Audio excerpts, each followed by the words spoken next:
Hello, my beloved brothers and sisters. This is John Tinsley with Everlasting Rock Ministries.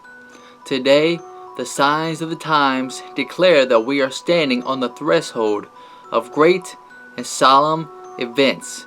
Everything in our world is in agitation. Before our eyes is fulfilling the Savior's prophecy of the events to precede His coming. Ye shall hear of wars and rumors of wars. Nation shall rise against nation, and kingdom against kingdom. And there shall be famines, and pestilences, and earthquakes in diverse places. The present is a time of overwhelming interest to all living. Rulers and statesmen, men who occupy positions of trust and authority, thinking men and women of all classes, have their attention fixed upon the events taking place about us. They are watching the relations that exist among the nations. They observe the intensity that is taking possession of every earthly element, and they recognize that something great and decisive is about to take place, that the world is on the verge of a stupendous crisis.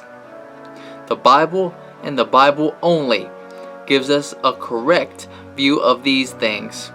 Here are revealed the great final scenes in the history of our world, the sound of their approach causing the earth to tremble and men's hearts to fail them for fear. Today, men and nations are being tested by the plummet and the hand of Him who makes no mistake. All are by their own choice deciding their destiny, and God is overruling all for the accomplishment of His purposes. If you enjoy this video, give it a thumbs up, share it, and subscribe to my channel for more Bible-based videos. God bless you.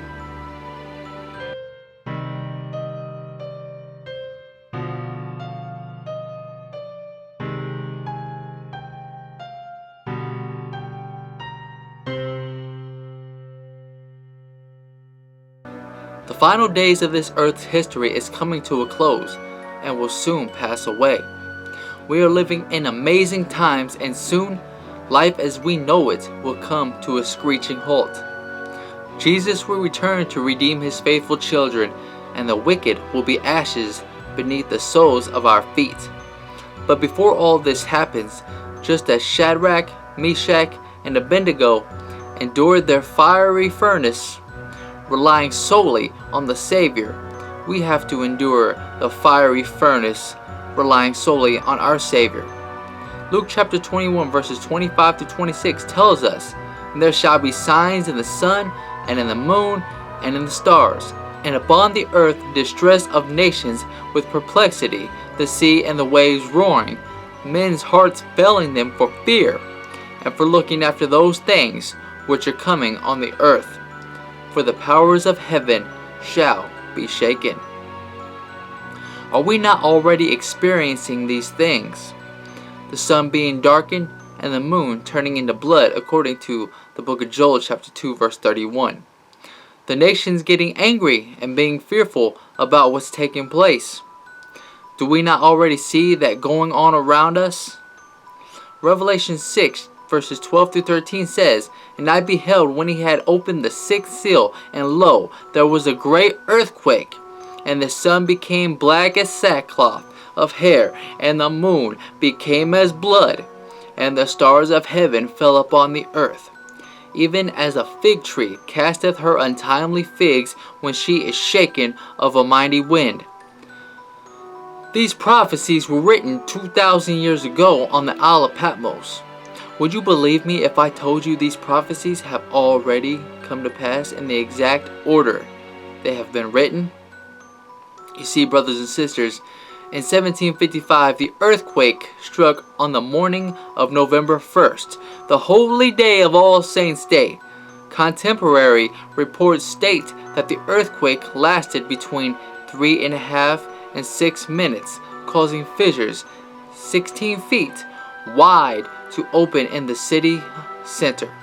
Survivors rushed to the open space of the docks for safety and watched as the water receded, revealing a sea floor littered with lost cargo and shipwrecks.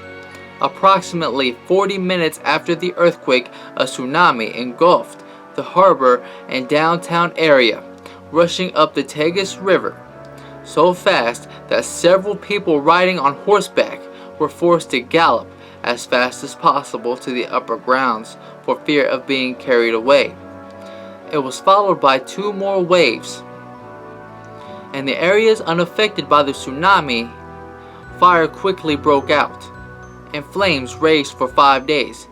Lisbon was not the only Portuguese city affected by the catastrophe. Throughout the south of the country, in particular, the Algarve, destruction was rampant. The tsunami destroyed some coastal fortresses in the Algarve, and in the lower levels it razed several houses. Almost all the coastal towns and villages of the Algarve were heavily damaged, except Faro, which was protected by the sandy banks of Ria Formosa. And Lagos, the waves reached the top of the city walls. Other towns of different Portuguese regions, such as Peniche, Cascais, and even Covila, which is located near the Serra da Estrela mountain range in central inland Portugal, were affected. The shock waves of the earthquake destroyed part of Calvia's castle walls and its large towers. On the island of Madeira, Funchal, and many smaller settlements suffered significant damage. Almost all the ports in the Azores archipelago suffered most of their destruction from the tsunami, with the sea penetrating about 150 meters inland. Shocks from the earthquake were felt throughout Europe, as far as Finland and North Africa, and according to some sources, even in Greenland.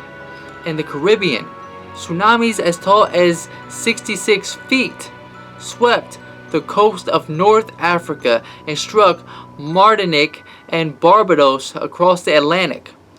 A 10-foot tsunami hit Cornwall on the southern English coast. Galway on the west coast of Ireland was also hit, resulting in partial destruction of the Spanish Arch section of the city wall. At Kinsale, several vessels were whirled round in the harbor and water poured into the marketplace. There was between 10,000 to 100,000 deaths. This was called the Lisbon earthquake. And New England's Dark Day refers to an event that occurred on May 19, 1780, when an unusual darkening of the day sky was observed over the New England states and parts of Canada.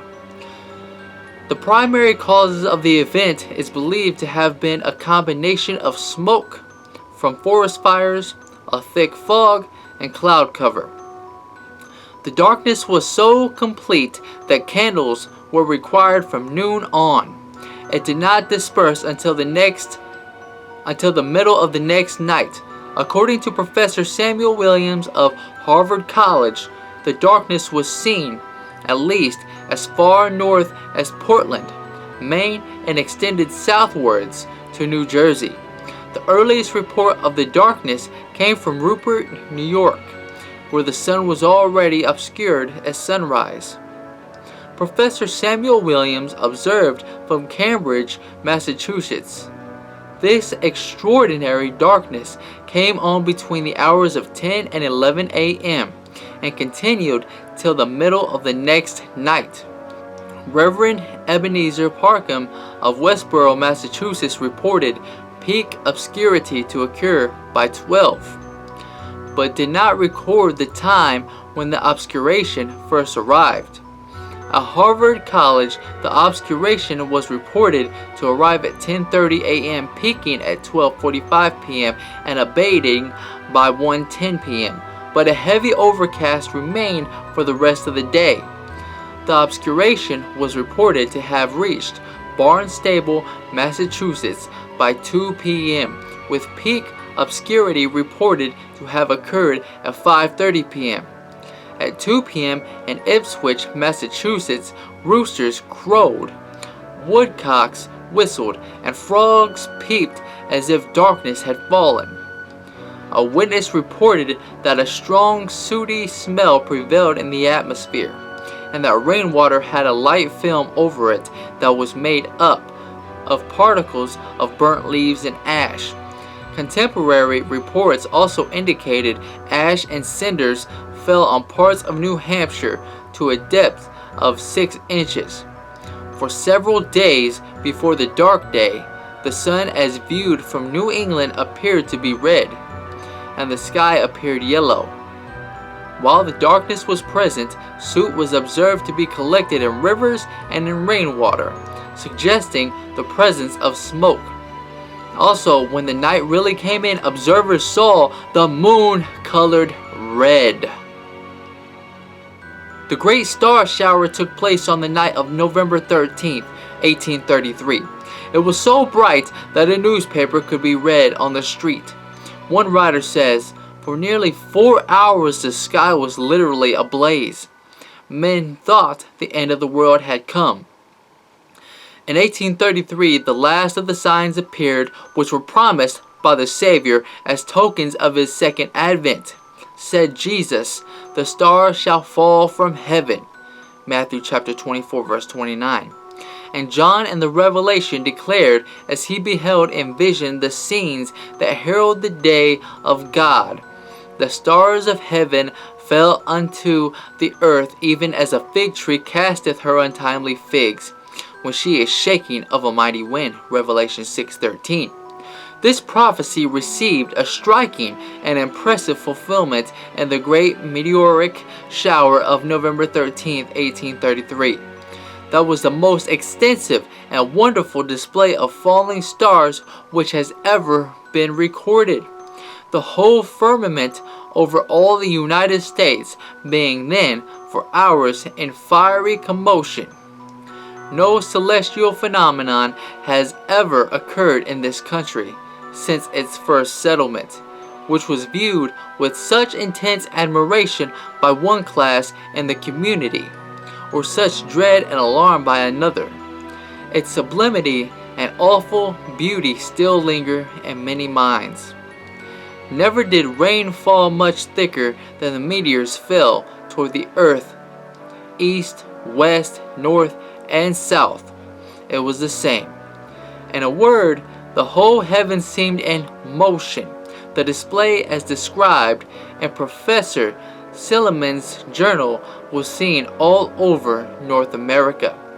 From 2 o'clock until broad daylight, the sky being perfectly serene and cloudless, an incessant play of dazzling, brilliant luminosities was kept up in the whole heavens. No language indeed can come up to the splendor of that magnificent display. No one who did not witness it can form an adequate conception of its glory. It seemed as if the whole starry heavens had congregated at one point near the zenith and were simultaneously shooting forth with the velocity of lightning to every part of the horizon, and yet they were not exhausted. Thousands swiftly followed in the track of thousands, as if created for the occasion. A more correct picture of a fig tree casting its figs when blown by a mighty wind, it is not possible to behold. On the day following its appearance, Henry Donna Ward wrote thus of the wonderful phenomenon: "No philosopher or scholar has told or recorded an event, I suppose, like that of yesterday morning. A prophet 1800 years ago foretold it exactly. If we will be at the trouble of understanding stars falling to mean falling stars in the only sense in which it is possible to be literally true, these prophecies fall perfectly in line at the end of the 1260-day prophecy of the Dark Ages, which ended in 1798 and just before the judgment began in 1844. There is nowhere else in history where all this lines up. Luke chapter 21 verse 28 says, "And when these things begin to come to pass, then look up and lift up your heads, for your redemption draweth nigh." Friends, all this did not happen that long ago. Do you realize how close we really are? Revelation chapter 6 verses 14 through 17 tells us, "And the heaven departed as a scroll when it is rolled together, and every mountain and island were moved out of their places. And the kings of the earth, and the great men, and the rich men, and the chief captains, and the mighty men, and every bondman, and every free man, hid themselves in the dens and in the rocks of the mountains, and said to the mountains and rocks, Fall on us, and hide us from the face of him that sitteth on the throne, and from the wrath of the Lamb.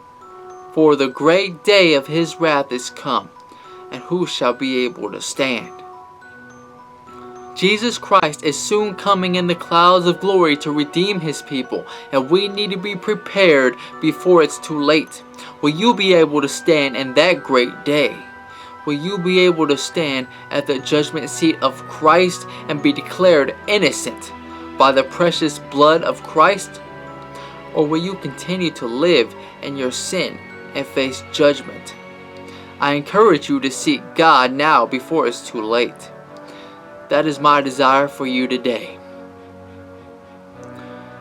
And if you enjoyed this video, give this a thumbs up, share, and subscribe to my channel for more Bible-based videos. May God bless you.